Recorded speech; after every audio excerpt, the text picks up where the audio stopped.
I want to ask you one more question about race before we move on that I know my people might, like I said, might be curious with, because they haven't seen anybody from, ancient aliens, anybody talk about that.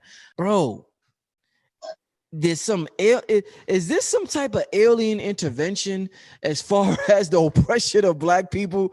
Like, this shit is crazy. The shit we got to go through. Like, is there some type of alien intervention where they're making people do? Because if you anywhere you go in the globe, whether it's our hair is a curse, our skin color is a curse, the way we talk, our dance, everything is like, it's just a complete curse to be black. Jamaicans, they're bleaching their skins. Everywhere you go, everybody's trying to bleach their skin. Everybody wants to perm their hair. It's like they want to get as far away from this black-ish as possible.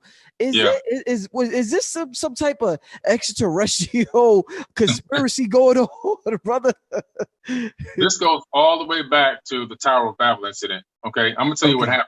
Okay, please. Black people were dominating the planet at one time, traveling around this entire globe. There's been indigenous black people on every single continent. I mean, every continent. Yes.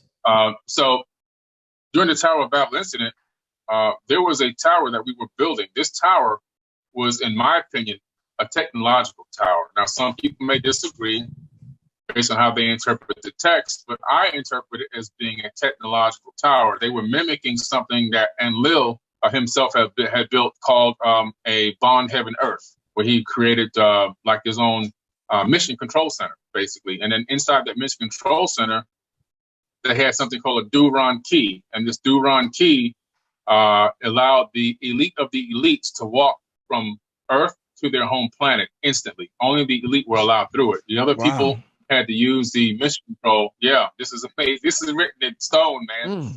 The other people had to wait for a rendezvous point to meet up, to catch up with their planet, to get back and take resources back, and they would use Mars as a way station. Now, so we, at one particular time, Enlil had gone off to wherever these people go. They go away for, hundreds of years at a time sometimes. He came back and saw us building this tower, and it upset him so much that he had to destroy this tower. And he said in the modern day Bible, and he says it also in the Sumerian tablets, which is really predating the Bible anyway, that whatever man sets his mind to do or sets his heart to do, he still accomplish it. Mm-hmm. He realized at that moment, this is Yahweh speaking. Mm-hmm. He realized at that moment, like, these humans, man, they're not dumb. Like, whatever we did to them, it didn't work. Like, they are really capable of not only catching up to us, but maybe even surpassing us. And there's so many of them, they outnumber us. And with these numbers, they can literally overthrow us and become our rulers.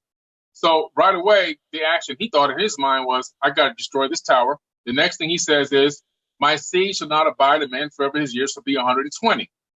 Okay, so what happens when you go to the Harvard study that was just done a couple of years ago? They discovered that under the most pristine conditions, a human being can only live to what? 120 years. Okay, now what they did was they took chromosome number 2 out and they fused it together, and they put 2 telomere caps on each end of chromosome number 2 to shorten our lifespan. In those telomere caps, there's genetic material that it's like a buffer material. So every time your DNA and cells replicate, it's there so that you don't lose anything in translation for the next DNA and the next cells and so forth, because your body's always changing consistently all the time. It changes out every 6 years totally. But what happens is this genetic buffer material in the telomere caps, it runs out.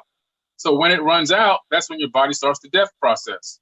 So before we were living for thousands of years, and when he realized, they're living too long to get too smart, this is competition.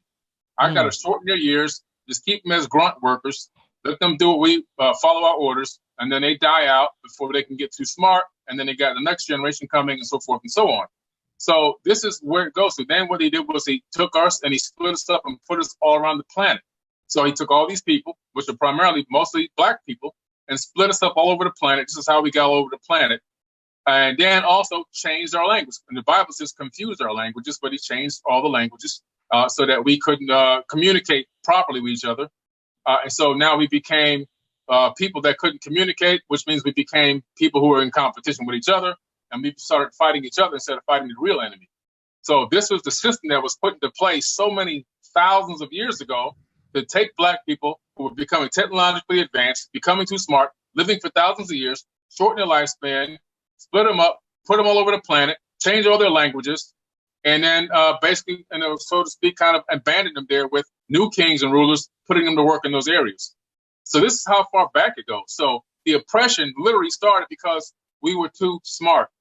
We were too smart for our own good, and we were looked at as competition, and that's what happened.